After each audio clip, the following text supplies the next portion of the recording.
Good morning बच्चों। आज कक्षा 7वीं में हम सामाजिक विज्ञान में प्रथम इकाई परीक्षा में आने वाले पाठ्यक्रम के बारे में अध्ययन करेंगे। मतलब ये वाला जो क्लास है आपका रिवीजन क्लास होगा कि इसमें किस आधार पर आपका पाठ्य परीक्षा में प्रश्न पूछे जाएंगे। तो इसके पहले जो वीडियो बना हुआ था या जो पढ़ाई का आपके पास भेजा गया था वो पाठ में जो चीज़ दिया गया था उसको समझाकर बोले थे। अभी उसी को फिर से संक्षिप्त रूप में मैं समझाऊंगी। पहला अध्याय आपका इसमें जो पाठ्यक्रम आएगा वो भूगोल का 2 अध्याय है, जिसमें आपका पहला है पर्यावरण और दूसरा है हमारी पृथ्वी के अंदर। पर्यावरण क्या है? पर्यावरण के आधार पर अगर हम देखते हैं तो परिधन आवरण, हमारे आसपास जो वातावरण होते हैं उसी को हम पर्यावरण कहते हैं, है ना। और पर्यावरण के आधार पर इसमें छोटी सी कहानी दी थी बच्चे लोगों की। और वो उन लोगों के स्कूल के सामने जो बड़ा सा बगीचा था उस पर उसको जिसने खरीदा था उस बगीचे को पूरा बिगाड़ कर उसमें एक कॉम्प्लेक्स बनाना चाहता था। तो वो बच्चों के बीच में जो बातें आ ही रही थी वो, किंतु हम पर्यावरण के संबंध में इसमें स्थलमंडल, जलमंडल, वायुमंडल और जयमंडल के बारे में पढ़ेंगे। स्थलमंडल, जयमंडल और वायुमंडल, जलमंडल क्या है? पृथ्वी का जो ऊपरी भाग है, आप देखे होंगे कि पृथ्वी का जो ऊपरी सतह है जिसको हम क्या बोलते हैं, स्थलमंडल। पृथ्वी का जो ऊपरी सतह है जिसमें मनुष्य रहता है, जीव जंतु रहते हैं, पेड़ पौधे और प्राकृतिक स्वरूप। कहने का तात्पर्य यह है कि मनुष्य के द्वारा बनाया हुआ जो चीज़ है वो और प्रकृति के द्वारा जो बना हुआ है वो चीज़ दोनों ही मिलकर स्थलमंडल का निर्माण करते हैं। उसी प्रकार से जलमंडल क्या है? तो आपको मालूम होगा कि पृथ्वी के 71% भाग में जल है और 29% भाग में स्थल है, मंडल है। जलमंडल हम उसको कहते हैं जहाँ पर पूरी तरह से जल थल, मतलब वो जगह पूरा जल से भरा हुआ होता है, उसे हम जलमंडल कहते हैं। तो इसमें एक महासागर भी आते हैं, सागर भी आते हैं, नदियाँ भी आती हैं। और जो जल चक्र जिसको बोलते हैं हम लोग, जल चक्र के माध्यम से, तो वैसे तो मनुष्य के लिए यहाँ पर जो 71% भाग में जल है वो पूरी तरह से मनुष्य के लिए उपयोगी नहीं है। क्यों? क्योंकि इसमें महासागर और सागर का जल मिला हुआ है जो लवण युक्त होते हैं। और जो मनुष्य के लिए उपयोगी के लिए होते हैं जो वर्षा का जल होता है, या फिर देखेंगे हिमालय पर्वत में जो ढके हुए बर्फ है उनके पिघलने से जो नदियों में पानी आता है वही हमारे लिए क्या होते हैं, उपयोगी होते हैं। तो ये जलमंडल है। और अब देखते हैं हम लोग वायुमंडल क्या है। वायुमंडल वह है जो एक गैसों का पिंड है, गैसों का पिंड कहा जाता है। इसमें विभिन्न प्रकार की गैसें हैं और इसमें सबसे ज़्यादा कौन सा गैस है? नाइट्रोजन गैस, जिसमें 78.6 इसमें गैस का मात्रा है। नाइट्रोजन है, हीलियम है, कई सारे गैस हैं इसमें। गैसों का एक बड़ा पिंड जिसको पृथ्वी अपने गुरुत्वाकर्षण के द्वारा पृथ्वी पर खींच कर रखी हुई है, जो वायुमंडल कहलाता है। ये वायुमंडल 5 प्रकार के होते हैं। आप इसमें तो नहीं है लेकिन फिर भी बता देती हूँ मैं कि 5 प्रकार के वायुमंडल हैं। क्षोभ मंडल और समताप मंडल, ओजोन मंडल, आयन मंडल और बाह्यमंडल। ये 5 मंडल हैं जो आप अध्ययन कर वायुमंडल के अंतर्गत आते हैं, जिसमें सबसे महत्वपूर्ण होता है क्षोभ मंडल, जहाँ पर यहाँ पूरी चीज़ का परिवर्तन होते रहता है। मतलब बादल का गरजना, बरसात का होना, ठंड का पड़ना, गर्मी का पड़ना, परिवर्तन होते रहते हैं इसमें, इसलिए इसको परिवर्तन मंडल भी कहा जाता है। अब इसी में देखेंगे हम लोग ये 3 मंडल तो हुए। अब जयमंडल है। जयमंडल में जिसमें आपको इसमें जयमंडल के आधार पर दिखाया है कि जयमंडल हम किसे कहते हैं। जयमंडल वह मंडल है जिसमें देखोगे पादप एवं जीव जंतु जिसका जैवमंडल या फिर सजीव संसार का निर्माण करते हैं। यह पृथ्वी का एक संकीर्ण क्षेत्र होता है जिसमें स्थलमंडल, जलमंडल और वायुमंडल तीनों ही समाहित होते हैं। पादप एवं जीव जंतु मिलकर जैवमंडल या फिर सजीव मंडल का निर्माण करते हैं और इसमें तीनों मंडल सम्मिलित होते हैं, जिसको हम क्या कहते हैं, जैवमंडल कहते हैं। स्थलमंडल, जलमंडल और वायुमंडल मिलकर जो क्रियाएं करती हैं, जैविक क्रियाएं करती हैं, उसको हम जैवमंडल कहते हैं। इसी के आधार पर देखेंगे हम लोग इसमें जो मनुष्य के द्वारा बनाया हुआ पर्यावरण है और प्राकृतिक रूप से जो पर्यावरण बना हुआ है, वो प्राकृतिक रूप से जो ये पर्यावरण को दो भागों में विभाजित किया गया है। एक है प्राकृतिक पर्यावरण और दूसरा है मानवकृत पर्यावरण। मानव निर्मित पर्यावरण वह पर्यावरण है जो कि मनुष्य के द्वारा बनाया हुआ पर्यावरण, जो मनुष्य अपनी आवश्यकताओं के अनुसार आसपास के जगह में जो परिवर्तन करता है, भवन निर्माण करता है, सड़क की व्यवस्था करता है, नाली की व्यवस्था करता है और घर में जो विभिन्न प्रकार की वस्तुएं हैं उसका निर्माण करता है, तो ये मानव निर्मित पर्यावरण कहलाता है। उसी प्रकार से प्राकृतिक पर्यावरण वो होते हैं जो प्रकृति प्रदत्त होते हैं।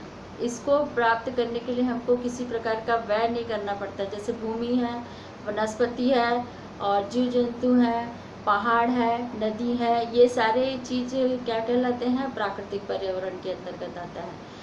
इसके आधार पर एक और है जो मानव द्वारा बनाया हुआ पर्यावरण है। ये मानव द्वारा बनाया हुआ पर्यावरण क्या होता है, जैसे हम समाज में परिवार, हमारा एक परिवार होता है, परिवार से कई परिवार मिलकर एक समूह बनता है और कई समूह मिलकर एक समाज बनता है। समाज से फिर गांव बनता है, गांव से फिर शहर बनता है, शहर से जिले बनते हैं, जिले से राज्य बनता है। उसी में देखेंगे शैक्षणिक कार्य होते हैं, उसी में आर्थिक कार्य होता है और राजनीतिक कार्य होता है। यही चीज़ क्या कहलाता है, मानव द्वारा निर्मित पर्यावरण। ये सारे पर्यावरण के अंतर्गत आते हैं। अब देखते हैं हम दूसरा अध्याय है जो हमारी पृथ्वी के अंदर। हमारी पृथ्वी के अंदर क्या चीज़ है, हमारी पृथ्वी के अंदर तो पृथ्वी का जो सबसे ऊपरी परत कहलाता है परपटी। पृथ्वी का सबसे ऊपरी परत कहलाता है परपटी कहलाता है, क्योंकि देखेंगे पृथ्वी के आंतरिक भाग में बहुत सारी चीज़ें दबी हुई हैं और वो अगर हम जैसे गड्ढा खोदते हैं तो पहला भाग में देखेंगे थोड़ा सा मिट्टी निकलता है, फिर मुरुम निकलता है, फिर बड़े बड़े चट्टान निकलते हैं, फिर अंदर में पानी, खनिज ये निकलता है। तो ये चीज़ हमको देखने को मिलता है पृथ्वी के आंतरिक भाग में। इसी में देखेंगे हम लोग जो पृथ्वी का केंद्रीय भाग है उसे हम क्रोड कहते हैं और मेटल कहते हैं। ये चीज़ कहलाता है पृथ्वी के भीतरी भाग में, जो भीतरी भाग को हम मेटल कहते हैं। पृथ्वी का जो केंद्रीय भाग होता है उसे क्रोड कहते हैं। और इसी में देखेंगे विभिन्न प्रकार के चट्टानों के बारे में आपने पढ़ा था कि चट्टान हम किसे कहते हैं या शैल किसे कहते हैं। तो शैल वह चीज़ होती है जो मिट्टी की तरह या तो मुलायम होगा या पत्थर की तरह कठोर होता है, उसको हम क्या कहते हैं, चट्टान कहते हैं। और ये चट्टान 3 प्रकार के होते हैं। इसी में देखेंगे आग्नेय चट्टान होता है, अवसादी चट्टान होता है और कायांतरित चट्टान होते हैं। तो आग्नेय चट्टान, सबसे पहले तो आग्नेय चट्टान कैसे बनता है। आग्नेय चट्टान पृथ्वी के आंतरिक भाग में जो बना हुआ मैग्मा है, मैग्मा जिसको बोलते हैं लावा, विभिन्न प्रकार की गैसें हैं और पृथ्वी का आंतरिक भाग बहुत ज़्यादा गर्म है, पानी है, उसके कारण से वो समाहित होकर एक लावा का रूप लेता है। जब पृथ्वी का बाहरी सतह जब कमज़ोर होता है तो आंतरिक हलचल के कारण से ये जो भाग है ये क्या होता है, लावा पृथ्वी की सतह पर आकर जम जाता है, उसी से आग्नेय चट्टान का निर्माण होता है। ये आग्नेय चट्टान 2 प्रकार के होते हैं, एक होता है बहिर्जनित आग्नेय चट्टान और दूसरा होता है अंतर्जनित आग्नेय चट्टान। अंतर्जनित आग्नेय चट्टान वे चट्टान होते हैं जिसमें आग्नेय चट्टान में कि लावा जब निकलने के लिए करता है लेकिन पृथ्वी की सतह तक नहीं पहुंचता, लेकिन पृथ्वी के अंदर ही क्या हो जाता है, वो धीरे धीरे ठंडा होकर कठोर रूप धारण कर लेता है, तो उसको हम अंतर्जनित आग्नेय चट्टान कहते हैं। और उसी में देखेंगे जब यही लावा बाहर पृथ्वी के बाहरी भाग में निकलकर ठंडा होता है तो इसको हम बहिर्जनित आग्नेय चट्टान कहते हैं। तो ये तो हुआ आग्नेय चट्टान। अब है अवसादी चट्टान। इसी में आग्नेय चट्टान का जो उदाहरण है वो है बेसाल्ट जो कि बहुत ही कठोर होता है।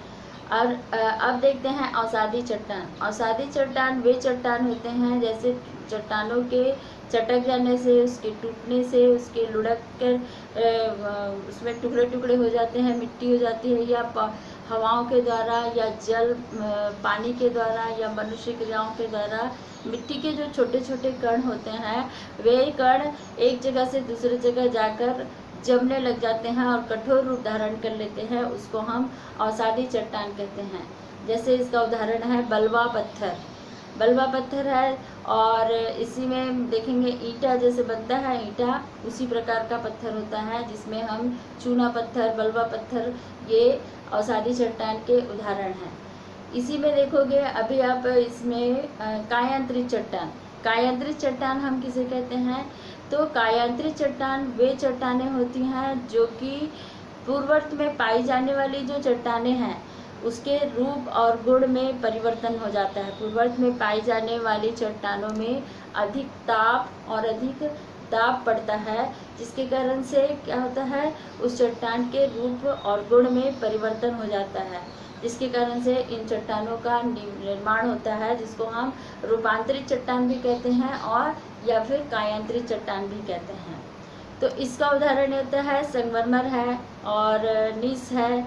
नीस एक प्रकार का चट्टान होता है वो जो कि परत दर परत होते हैं, लेकिन तो इसमें अलग से इसका होता है चमक होता है, जैसे हीरा है, बहुत दिनों तक का कोयले के खदान में दबा होता है और दबे होने के कारण से वो एक अलग से रूप धारण कर लेता है। उसको हम इसमें का उदाहरण दे सकते हैं। तो इस पार्ट में आपने चट्टानों के बारे में पढ़ा है और पृथ्वी के परपट्टी के बारे में पढ़ा है, चट्टानों का किस प्रकार से यहाँ पर होता है। और इसी में है देखोगे इसमें चट्टान के चक्र, शैल चक्र जिसको बोलते हैं। शैल चक्र क्या है? शैल चक्र वह क्रिया है जिसमें चट्टानों के टूटने से जो होता है ना, जैसे मैग्मा बना, मैग्मा से वो पृथ्वी के ऊपर आया, वहाँ आग्नेय चट्टान बना, आग्नेय चट्टान फिर टूट फूट कर वो अवसादी चट्टान में परिवर्तित हो गया। अवसादी चट्टान फिर वो बहुत दिनों तक का दबा रहा या पूर्व उसमें ताप और दाब पड़ते गए, जिसके कारण से फिर से वो कायांतरित चट्टान हो गया। और कुछ चीज़ें ऐसी होती हैं कि दबे दबे अंदर फिर मैग्मा का रूप धारण कर लेती हैं, फिर से आग्नेय चट्टान बन जाती हैं। तो ये रहता है आग्नेय, इसका पूरा चक्र होता है शैल चक्र। तो ये पार्ट में आपका यही चीज़ है, पर्यावरण के बारे में बताना है आपको और शैलों के बारे में अध्ययन करना है। तो बच्चों आप लोग प्रश्न उत्तर तो याद करेंगे ही, किंतु इसके साथ साथ आपको पाठ का अध्ययन करना बहुत ज़्यादा ज़रूरी है। जब तक का आप पाठ नहीं पढ़ोगे तब तक का आप कोई भी चीज़ आपको अच्छे से समझ में नहीं आएगा। तो आप लोग प्रथम इकाई परीक्षा के लिए अपने पुस्तक का अध्ययन बहुत अच्छे तरीके से करोगे और उसके साथ साथ प्रश्न उत्तर भी याद करोगे, तभी आप पूरा का पूरा नंबर ला सकते हो। और आशा करते हैं हम लोग कि आप लोग अच्छे से अध्ययन करके पूरा 100% नंबर लाने की कोशिश करोगे। ठीक है, थैंक यू।